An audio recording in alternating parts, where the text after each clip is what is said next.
Tuotannon suunnittelu kokonaisuudessaan suoritetaan tällä hetkellä PESissä ja ohjauksesta suuri osa on PESissä. Käyttäjiä on tällä hetkellä reilu 100 ja käyttäjiä on ihan joka organisaatiosta toiminnosta.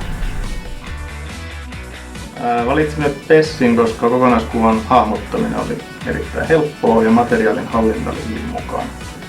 Lisäksi järjestelmä oli helppo muokata.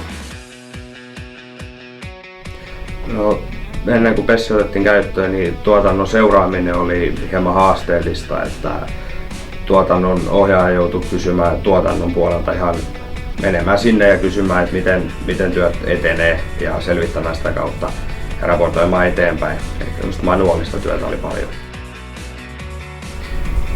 PESin käyttöönotto on tehostanut töideni tekemistä, pystyn antamaan nopeammin vastauksia sidosryhmille ja PES on myös vähentänyt ylimääräistä Exceleiden käyttöä. Mä käytän PESiä siihen tuotannon seurantaan ja sitten ongelmien kirjaamiseen, ylöskirjaamiseen. No, haasteita ennen PESin käyttöönottoa oli se, että ei tiedetty, että kulkeeko ongelmatieto tarpeeksi laajalle ja tuntui siltä, että ei ole tietoa tarpeeksi niistä ongelmista.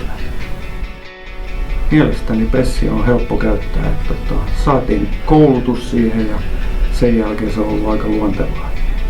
Käytän joka päivä.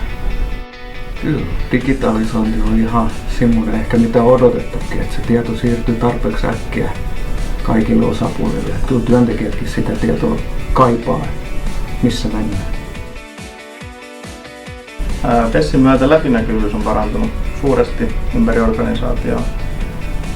Hyötyjä on tullut kapasiteetin ja resurssien käytössä. Ne on tehostunut merkittävästi. Lisäksi toimitusvarmuus on parantunut ja läpimenoajat ovat lyhentyneet. Olen ollut tyytyväinen PES-järjestelmään. Se on helppokäyttöinen ja sitä on ollut helppo myös muokata oman tarpeisiin vastaavaksi.